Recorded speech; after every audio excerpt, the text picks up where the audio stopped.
Hello, everyone, and welcome to another exciting version of Chip Talks podcast. So, I am really excited to bring this one to you today. This one's going to be on obesity, and hopefully, we're all going to learn a few things as we walk through this different look at obesity, let's just say. Um, I was overweight when I was a kid. Again, I felt like I was constantly being, judged, evaluated, coached, come on, Chip, you don't have to eat so much. Don't eat that cupcake. Don't eat that sugar. And I didn't eat any more sugar than any other kid. And I wasn't, it wasn't like every second I was stuffing my face with food. I ate pretty much like anybody else did. But I did have, kind of cravings, I would say, so cravings for sugar and things like that.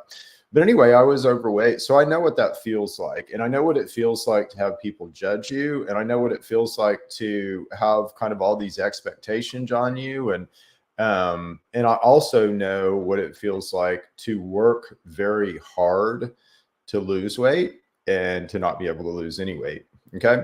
So, and my wife, would likely tell you a similar story about her background and past. So we understand, or I understand, I think she does too, this disease, obesity, in a little different way than most people do because we've recovered from it, I guess is the best way to say it.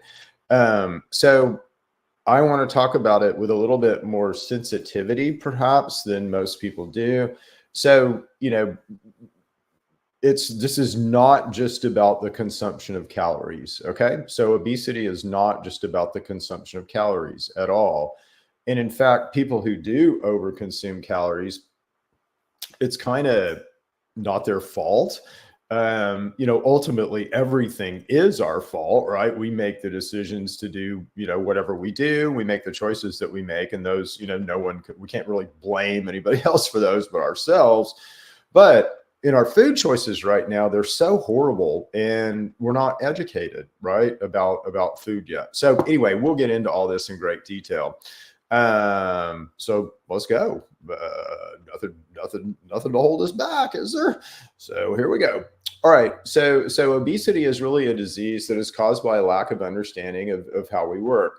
So no one ever gave me an operations manual for this thing that I drive around every day. And certainly this thing that I drive around every day works very predictably. It works logically. It works, kind of like our car, if you will. You can make it super complicated. So seems to be what they do in medical school and some of the other type places. So you can make it super complicated. And just like anything, I can completely explain to you how your car works and how the engine works and gas and all that without ever getting into the nuances of, how you engineer a piston or the deltas that have to be there in order to get everything to work. So you can make stuff really complicated. And honestly, that's what it looks like has kind of happened with our function is it's overly complicated. It seems to me to be a lot more logical and obvious than, let's say, people would learn in medical school. Let's just put it that way. So we need to understand this, though. We need to understand how we work. And certainly with a condition like obesity, we need to understand what is going on. Okay, so what causes obesity? Well, the first thing, is that definitely food choices promote obesity, but they're not the choices that you think. So, right off the bat, you're going to go, well, Chip, yeah, it's sugar, it's all about sugar. And, obese people eat too much sugar, and that's the problem. That's why they get diabetes. It's sugar, sugar, sugar, sugar, sugar. Well, that's kind of part of it, but it's also fat. And it's also, you do have choices, but you have to be educated and understand the food system in order to make those choices. So if you just eat like most of us, and most of us eat in ignorance, then you're going to promote an obese lifestyle. So if you're eating kind of, fast food, almost every day, and then when you're not eating fast food, you're, eating out. So maybe you're door dashing or something. You're promoting obesity. So if you're not working out, if you're not, doing something to burn a whole bunch of calories, then you're going to gain weight. It's just that simple because of the stuff that we'll talk about later on. So it's not really choices that you're making. You need to eat and there's the thing down the road and it's convenient. It's more about how those people, those food choices, those fast food places, those processed food places, all of those, how they're constructing that food. And it's not good for you. It's not in a safe manner. And again, I don't know why this isn't, we should be screaming this from the rooftops. And I think we will if we make the right election choices, but we should be screaming this from the rooftops because again, we're allowing, let's say, our processed food industry to kill us with obesity and with other things too. But obesity certainly. So you don't have real good food choices out there. So this is why we need the operations manual for humans, because you've got to understand kind of the choices that we're making now and how those are promoting obesity. Now, the other factor here that is not ever considered medically, is not really ever considered in any kind of literature or anything, is the microbiome. All right. So the microbiome can become in such a state where it will promote obesity. So there's bacterium that live in your microbiome and they need to eat and they like, sugary stuff. They like, kind of stuff that's not so good for you. And they'll promote you to eat that stuff. They will also kind of hijack your satiety system, meaning that you won't know when you're full. You won't know when you've had enough because they've got control of that system. So a couple of things that are, let's say, working against obese people and willpower. So willpower has very little to do with obesity, very little to do with obesity. And again, most people who aren't obese think it's all about willpower, and it's not. And if you're obese, you know exactly what I'm talking about. We become, sorry, I don't know why I read that, we become obese when we do not understand what we should do. By eating the wrong things, we promote obesity by the dietary choices we make, which builds an obese phenotype, okay? So, is this our fault? Well, yes, but at the same time, no, we're in such ignorance about how we work. So if I fully could educate you about how you work, we wouldn't have an obesity problem because you wouldn't make the choices that we're all making now. Hopefully that makes sense. All right, so obesity is nothing more than a new normal around our behavior and dietary choices. So we should be functioning up here, nice, lean phenotype, rocking and rolling. But because of the choices that we make, we create a new normal, and that new normal is not as advantageous and could be in the case of obesity detrimental to our health. I stutter every now and then. I'm sure you guys have never noticed that. When I get really excited, I kind of get all wound up. Okay, by eating a diet rich in omega-6 fats and very deficient in omega-3 fats, we are killing ourselves. Okay, so this is really what's going on in the diet. All right, so right now, and this is by Dr. Artemis Simopoulos, by the way, who Artemis is a friend. So Artemis and I don't know, 2014, probably started corresponding and talking about the endocannabinoid system and then omega-3 and omega-6 fats. So it's been a privilege to me to know her and to be able to kibitz with her about these systems. But anyway, know a fair bit about this. I'll just say, as does Artemis. Artemis wrote the book on all this. But anyway, so what happens right now in our diet is we're getting all of these omega-6 fatty acids. And where do we get them? Well, it's mainly from corn, right? So anything with corn in it is going to have a lot more omega-6s than omega-3 fats or any other type of fat. So in our diet right now, we have so many omega-6s. And again, name me a source of omega-3s. So none of us can do this. Why? Because we don't have the operations manual for humans and we don't understand how we work. But if we did understand how we work, we would all know sources of omega-3s. But, walnuts, chia seeds, hemp seeds. Yes, fish is a source of omega-3, but I would definitely prefer that you get it from alpha linolenic acid, which is in seeds and nuts, rather than the fatty the fat of fish. Okay, so fish has DHA and EPA, but that's not the master molecule that you want, which is ALA. But anyway, What's happening right now is we should be, well, I'll just read this to you. I know you guys love it when I read to you, but it's Artemis, you know, she wrote good words. So let's read Artemis's words here. In the past 3 decades, total fat and saturated fat intake as a percentage of total calories has continuously decreased in Western diets. So our amount of fat that we're eating is going down, while the intake of omega-6 fatty acids increased and the omega-3 fatty acids decreased. So our total fats are going down, but omega-6 is going up and omega-3 is going down, resulting in a large increase in the omega-6 omega-3 ratio from 1 to 1 during evolution. So when we were living outside in the caves, or rocking and rolling as natives or indigenous people, we were at about 1 to 1. Now we're at 20 to 1, and it's more like 40 to 1 now. So this was 2016. So now it's more like 40 to 1. So this change in composition of fatty acids parallels a significant increase in the prevalence of overweight and obesity. What? They might be connected? Yes, it turns out they are heavily connected.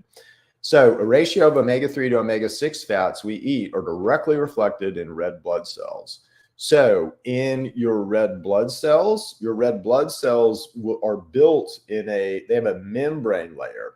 That membrane layer is built from these little guys called phospholipids. So a phospholipid is just kind of 2 strands of fat stuck together. So you have 2 strands of fat stuck together, and they're really what form this cell wall or cell membrane.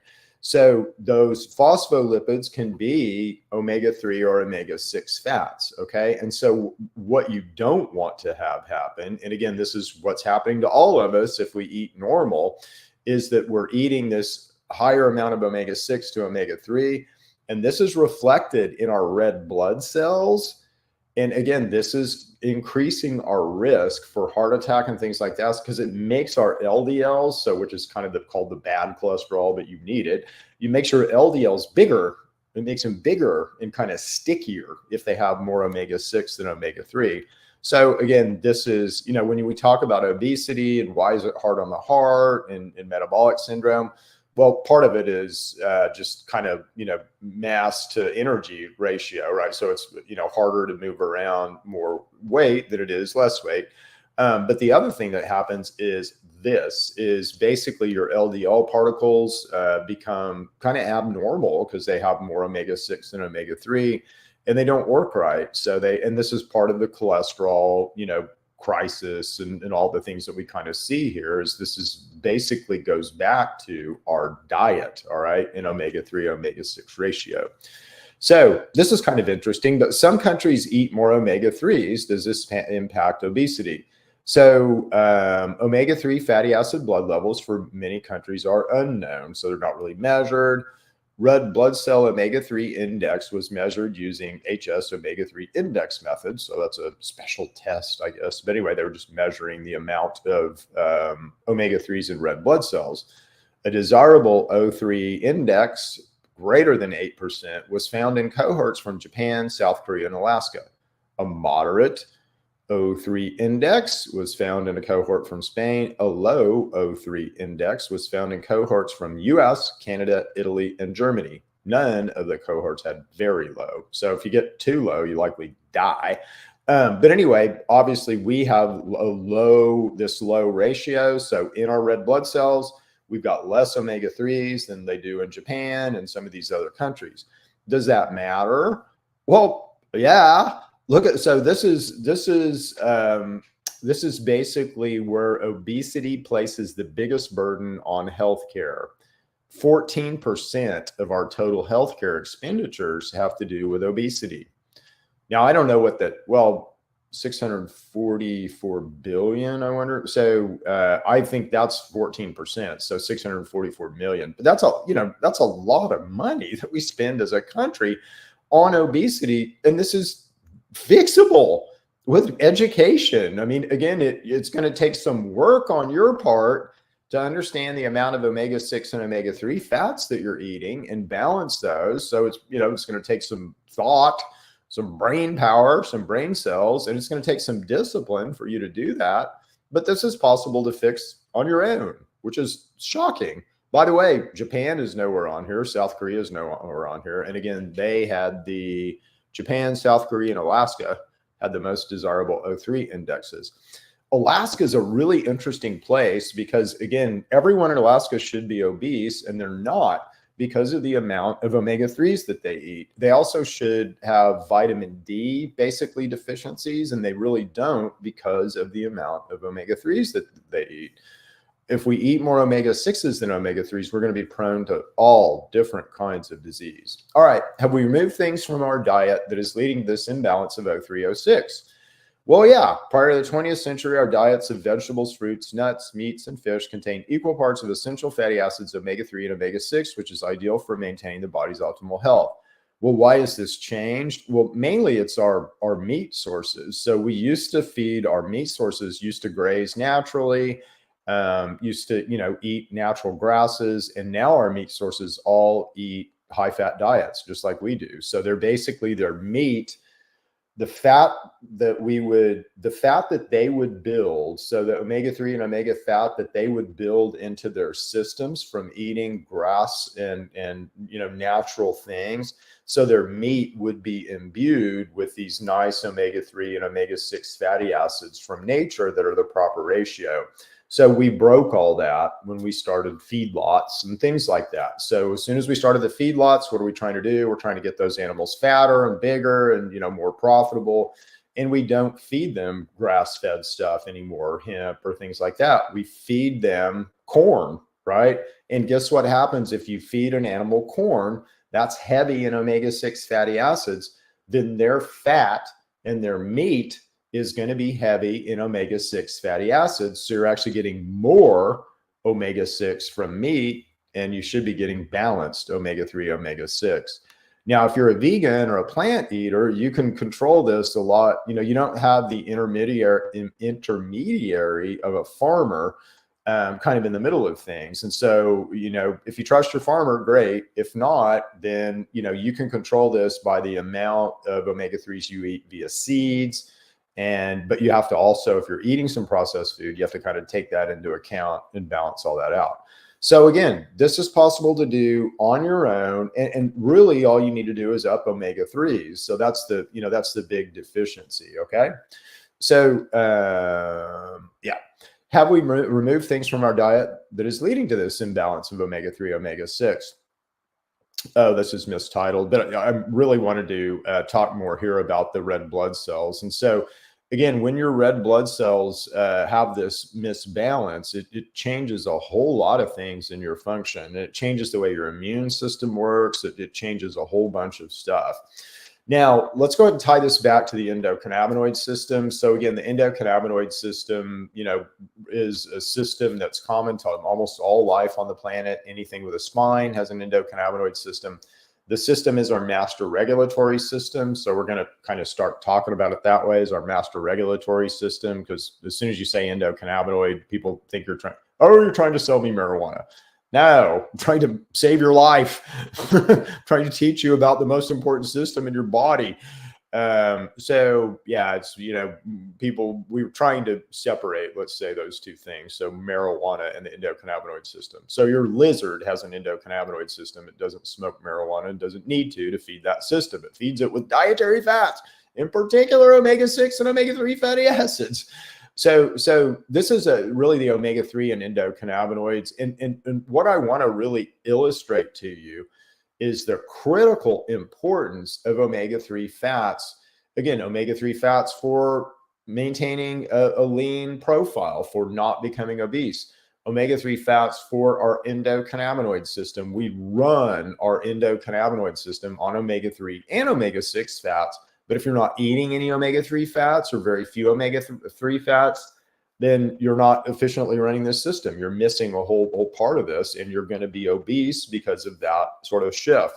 But I just want you to look at all these guys that come from omega-3 fatty acids. So it's like omega-3 fatty acids are this master precursor for a whole bunch of stuff that we need to run our brains, that we need to run our serotonin and dopamine systems. All these control systems that are super important to how you function need omega-3 precursors in order to function properly. And if they don't have omega-3 precursors, you're gonna suffer. Synaptomide is my favorite one, though. Do you think he's very important? I would say he's pretty dang important. The other thing that happens too is omega-3s will combine with, combine with the serotonin system and the dopamine system. And so you have this like DHA serotonin and DHA dopamine and EPA dopamine and EPA serotonin. And again, you're not building these if you're not eating enough omega-3 fatty acids. And these guys are the crossover molecules when you're trying to control things. So the endocannabinoid system is our master regulatory system. If I need to blink my eyes, that works by serotonin. But again, it's ultimately controlled by the endocannabinoid system. So if I didn't have enough, of these serotonin guys, then I might not be able to blink my eyes in the way that I needed to, right? So and I don't know that they're important in eye blinking, but you get my point, right? So super important that we have these omega-3s. They also play a role in, COX and lip box and P450. And these guys are super important. These are mediators that you build to defend yourself, to run your immune system and all that kind of stuff. So you got to have omega-3s. And this is an obesity video. It's not an omega-3 video. So let's continue on. And so, what else could be causing obesity? So we definitely know that we can cause obesity by just feeding you more omega-6 than omega-3 fats. Okay. So obesity can be caused just by that. And is that prevalent out in processed food land in our society? Yes, it absolutely is. There's 40-1 omega-6s over omega-3s. So if you're eating kind of as a normal person, then you're going to trend toward gaining weight and obesity just by virtue of the diet. All right, so this is the other thing that impacts basically obesity. And this is something that, let's say, medical science doesn't really take into account. They might, hand wave to the biome and all that. But the biome is something that we need right now, likely because of our diet. But it changes every time you eat. Okay, so the balance of these bacterias and all this change every time that we eat. And again, I'm not a fan of the biome, but there are good things about it. But definitely the biome can become dysregulated, meaning that it can have more of certain bacteria than other bacteria. And when that happens, you'll become obese just by virtue of that, right? So, and there's lots of evidence of this. And in particular, there's Firmicutes to bacteroides. Firmicutes, if you have more Firmicutes, you're going to kind of trend toward an obese profile. If you have more bacteroids, now you're going to kind of come back to more of a lean profile. Omega-3s actually promote bacteroids. So, it's another kind of evidence that points to the importance of omega-3s and kind of how they work in our body. And without omega-3s, again, you're going to go the other way. You're going to promote, Firmicutes over bacteroids. So super important to know. And again, the gut biome can absolutely impact your thinking. And most people don't realize this, but I'll challenge anyone. It doesn't matter if you're obese or not, because again, most of us have at least some of these little critters in us that will cause this noise to happen. So next time you go to the grocery store, just play this game. So I want you to kind of relax your mind, but have awareness of where your mind is going. But pay attention as you walk down the produce aisle. So just walk down the produce aisle, and it'll kind of be like walking through a graveyard. You might even hear music. And nothing will look exciting, and everything will look dull and gray. And if you're intermittent faster and you sort of move beyond some of this, then it will be exciting. But for most people, it's funeral time. But then you round the corner and you turn that look down that aisle that's got the cookies and the ice cream and the crackers. It looks like a circus. It looks like party time. It looks like hands are reaching out of the aisle to grab you and pull you in. Now, why is that? Well, part of it is, packaging and marketing, but most of it is noise that comes from your gut biome. And your gut biome is trying to promote you, is trying to give you little dopamine and serotonin hits to, do X over Y.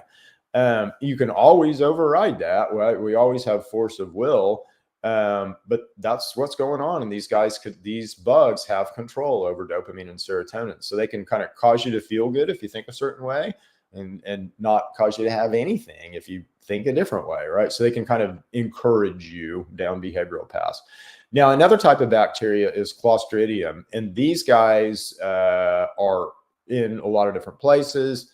And these guys can absolutely and do absolutely promote obesity. So they've got a enzyme in them that will actually alter your bile, where you can't kill them, which is interesting. And notice also that it's talking about this kind of bacteroids, balance, which is interesting. So obesity really, can be, you can definitely force yourself to eat enough, likely to be obese. But that's going to take a lot of will to override your own systems that are saying you've eaten too much and this is too much, right? So you can do it to yourself, but it's really hard to do. And if you talk to anyone who's overweight, they're going to tell you about all the things that they've tried to do to lose weight. No one who's overweight wants to be overweight. Okay. So that's just the bottom line. We all want to look like, physically fit, nice, good phenotype. So again, people who are obese likely are not willingly obese. They're not trying to be obese. They're not trying to overeat. They're not trying to eat too much sugar or whatever. But if you are obese, again, listen to what I'm saying. So first of all, what can you do? Well, you can begin to understand the amount of omega-6 fats that you have in your diet. So right off the bat, begin to pay attention and read labels, corn syrup, and corn is the main culprit. But you're looking for things that have corn in it, and you want to begin to eliminate those things. Or if you're going to eat those things, make sure that you're offsetting that with enough omega-3s. So if you're going to eat, a whole bunch of corn chips and the corn pie and, corn and everything, corn, make sure you're also eating chia seeds and hemp seeds and a bunch of stuff that contains a lot of omega-3 to offset all that omega-6. So we want to be as close to 1-to-1, and you can be 1-to-4 and you're still going to be fine, but as close to 1-to-1 as we possibly can. So, we can increase the amount of omega-3s, and you can do that by supplements. You don't have to go and look for them in food. And again, via supplement, you can find these things at truemedics.com. So that's our, the products that we make, that I make. And I make a really good omega-3 supplement. It's also got some protein in it, but you can find omega-3 supplements. And again, just go to our website and look for that omega-3 supplement if you're looking for one. But we want to balance omega-3s and omega-6s, and you're likely going to have to supplement. You're going to have to supplement, or you're going to have to do a lot of math and a lot of work, kind of in your food choices and things. Now, the next thing is understanding your biome and the composition of your biome. So there's a tool that we have here called bioresonance. It's a non-diagnostic, but it's a really good informational tool that'll kind of help you or us, understand what might be going on inside of you. But if you are in our area, come see us and we'll bioresonance you. If you're not, try to find someone who has a bioresonance machine or understands about bioresonance and see if you can get a scan, because a scan will help you understand what kind of pathogens you have in that biome, and they could be causing your obesity. No joke. And again, you kill the pathogen, and you return to normal function, and you don't have the same problems that you did have. And the last thing is intermittent fast. Now, anybody who is overweight has sort of played with the notion of fasting or suggested fasting and stuff like that. And usually it's almost a knee-jerk, visceral no. And part of that is your bugs. I will tell you right off. So your bugs don't want you to fast at all. They want you to keep on eating. Part of that are your bugs. So they're not going to, give you any dopamine or serotonin rewards for thinking about intermittent fasting. But the other thing is this notion of just denial and not being able to get enough or have enough. So intermittent fasting is not eating less. You can actually eat more if you intermittent fast. Again, it's not really about, we've been so mind controlled and so, let's say, just programmed to think that weight is about calories. And it kind of is, and it kind of isn't. Okay. So you certainly can eat enough calories to where you tip your body into imbalance and you gain weight. But at the same time, you know, if you're eating 2,000 to 3,000 calories, that's not too many. You burn, you know, 12,000 calories a day, something like that. And again, where do the additional calories come from? We'll do another chip talks on that. But you burn a lot more calories than you think, let's say. And so you gain a lot of calories from the environment. You gain calories by breathing. You know, you're actually breathing in nutrients every time we breathe. So we gain calories in a lot of other ways besides eating. But if you're going to think about intermittent fasting, and what is intermittent fasting? It's just eating in a window. So my wife and I eat 2,000, maybe 3,000 calories in a 4-hour window. Now that's kind of extreme, but again, I'm not going to miss my calories. I'm not eating less. I'm eating in a 4-hour window. I'm not eating less. I'm eating the same amount that I would over, you know, 18 hours. But, you know, I'm eating in a 4-hour window, because the act of eating kind of puts your body in a lesser state. You're less defended and you burn less calories. You don't burn fat, actually. So when we eat for 5 hours after we eat, we're not burning any fat. We're just running on sugar. 5 hours after you eat, you start burning fat. And so we want, you know, people who are overweight, let's say, to be in that fat burning mode way more than they are in that fat storing mode. And it's, you know, 8 hours or so. So if you eat in an 8-hour window or less, that will promote a lean phenotype. I'll tell the story of a bear. I didn't put this on here, but, you know, the bear story is a good story. So we all know that fall bears are fat, right? So we've all seen the big fall bear getting ready to go into the cave, and they're big bears, right? So they're overweight, and if they stayed that way for, let's say, 3 or 4 years, they would get metabolic syndrome. They would get diabetes. You know, they would die of heart attacks. So they would have the same thing happen to them as happens to us if we carry too much weight. Now, summer bears and spring bears are not big. They're buff. They're muscular. They're fit. They're lean, right? So how do you go from a summer bear phenotype? So the same bear, he's fit and lean in the summer, and all of a sudden he's obese in the fall. What happens? How does that work?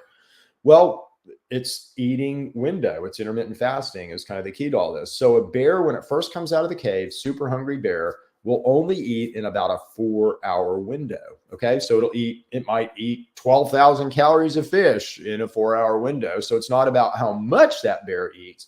It's about eating in that 4-hour window. And that bear will eat in that 4-hour window all through the spring and all through the summer. When that bear gets ready to put on weight for the fall, it will increase that window to more than 12 hours and it will put on weight. Okay. And it's just the way that you work as a mammal. It's just the way that you work. So if you eat in a more than 12-hour window, you will put on weight. You'll have to work out like crazy, you know, do all kinds of calorie burning things in order to either maintain or lose any weight. If you eat in less than a 12-hour window, and ideally I'd like you to be in an 8-hour window, you will lose weight. It's just the way that your body works. And again, you might not lose weight due to something in your biome that we have to correct. So there's kind of other factors, but generally you will lose weight if you eat in less than in an 8-hour or less window, certainly. You'll also increase your health, and you'll do a lot of stuff in your immune system. So we talk about this all the time as big, huge health tips. Okay, so that's kind of it on obesity. The big thing, though, the message that I really want to get across to you guys is so much of this is within your control. You don't need to go to the doctor. You don't need to be, treated for anything. You don't need the Ozempic shot. You don't need the Wegovy shot. You don't need any of the semaglutides. Now, we do have a product in TrueMedix that will, it kind of works like these semaglutides. In fact, it works higher up. It works in the endocannabinoid system. And we hit a receptor in the endocannabinoid system called GPR119, which controls all this GLP-1 and satiety molecules. You feel full because your master regulatory system tells you you're full. So we use that information, which seems to be safer, far safer, and also more effective than some of these pharmaceutical drugs. But again, you can get in the middle of this with your own behavior. All right. So what do? We need to eat more omega-3s. We need to absolutely understand our gut biome and what's going on in our gut biome. You can always make your gut biome healthier with fiber and a fermenter. Okay, so just, always remember that if I think my gut biome might be messed up, I can't afford a bioresonance chip, I need help me. Well, fiber and a fermenter will always begin to reshape your gut biome. So sauerkraut, kimchi, pickles, anything that's got fiber in it. And then, you can even eat beans and then apple cider vinegar, a couple of tablespoons of apple cider vinegar. So these things will help you begin to recraft your biome to where it's not have such an obesity, let's say, profile. Anyway, hope this has helped. There's a lot more information on all of this. Omega-3, omega-6 is such a high level thing. So it's something I talk about almost all the time.